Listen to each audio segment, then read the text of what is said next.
Hi, and welcome to this episode of Travels with Morrie. Our first snowbird adventure in Canada is coming to an end. So we want to talk a little bit about our pros and cons of snowbirding in Canada. Would we do it again? Will we do it again? And let's talk a little bit about that.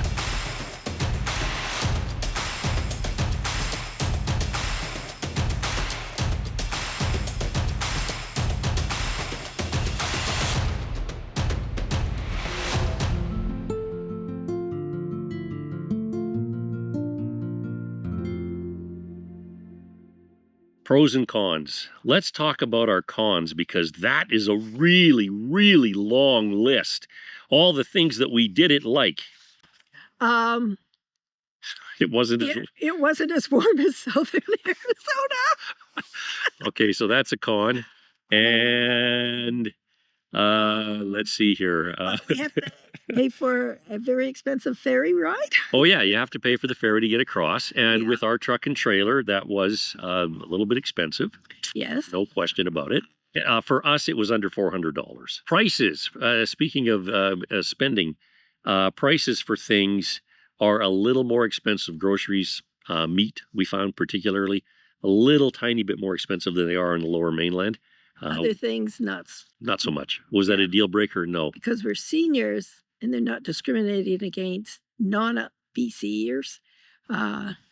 The cost of attending museums and events is reasonable. But that's in the pros list. We're still talking about the cons.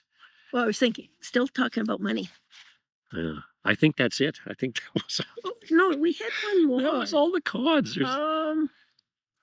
Geez. Yeah, I think that's it. That was all for me. Well, obviously, they're not in the forefront of our minds. Yeah, so there really isn't a lot to be negative about here. When we look at the pros, there is just so much to do in this area.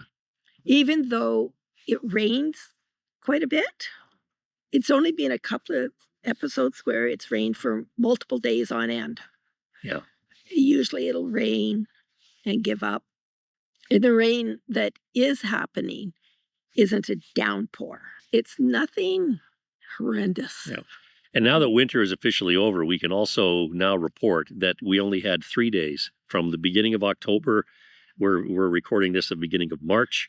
There's only 3 days that entire time that it got down below zero. We had a day at -1, a day at -2, and a day at -3. And they happened like 3 a.m., 4 a.m. Yeah, and they were all within, well, 2 of them were within a week of each other, and the other one was earlier on in the season. So winter really wasn't very long. And I mean, this is about, I mean, I have one jacket that's a little bit warmer than this hoodie, and that's really... You wore that a lot. That's all I wore. It was... Meanwhile, yeah. Over at Chillyville. Some of the other pros that we need to mention are the fact that we're so close to everything. Now, last year, I went for a swim at the end of December in an outdoor pool. Not doing that here in an outdoor pool, but we're within walking distance of a really nice rec center. Yeah. And so, you know, I've been able to go swimming there, a nice workout facility. Yeah, offer classes. We are within walking distance of pretty much anything that we would want to do. Some of the day trips, obviously, we have to take the truck. But we have been to museums here. We have been to restaurants here, all within walking distance. To get to downtown Victoria is about a 35, 40-minute walk from this location. We walk to get groceries. It's about 1 kilometer to go get groceries.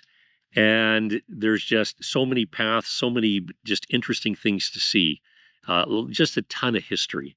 And so that has been a real pro for us, is just the ability to be in a place that has so much to do that we don't have to drive the truck. In Arizona, when we were there, that was the problem. To go get groceries, the closest place, expensive place, was 15-minute drive down the highway.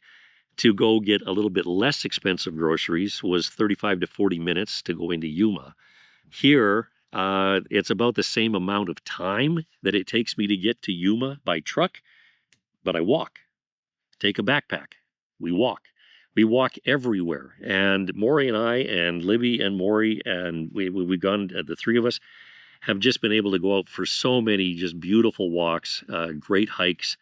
and lots of interesting history. So that has been a real pro for us in this area. I got my bike fixed up and it's all tuned, and I have been riding all over the place. I can ride out. Takes me about a half hour to get to a mall that has a Michael's. There's a Dollarama that's just down the street. It's just really nice because it's very bike friendly here. Yeah. That it's not that hard. We also have an airport, believe it or not, that's just over there. Seaplane port. Yeah. And so we have planes that fly right over top of us. About 8 a.m. till dusk. Yeah, and it's been neat. I love it. Yeah, it's been really neat, all the little planes. And so the pros far outweigh the cons, and we have met so many great people. So yes, we will be back. In fact, we've already booked in. And it's interesting that all of our neighbors in this immediate area are all in the same situation. They're all coming back. We've ended up with a really nice community of people that we share a lot with in common, and it's going to be nice to start to have that relationship carry on, and it'll be a nice homecoming when we get back in the fall. Yeah, we're one of the people that stay here for long term. Others come for December or January. Yeah. Or beginning in November. Yeah. So overall, we've been thrilled, and I'm so glad to find out that our experiment of snowbirding in Canada was a success. So that's it for this episode. Thank you so much for joining us, and we'll see you again soon. Yeah.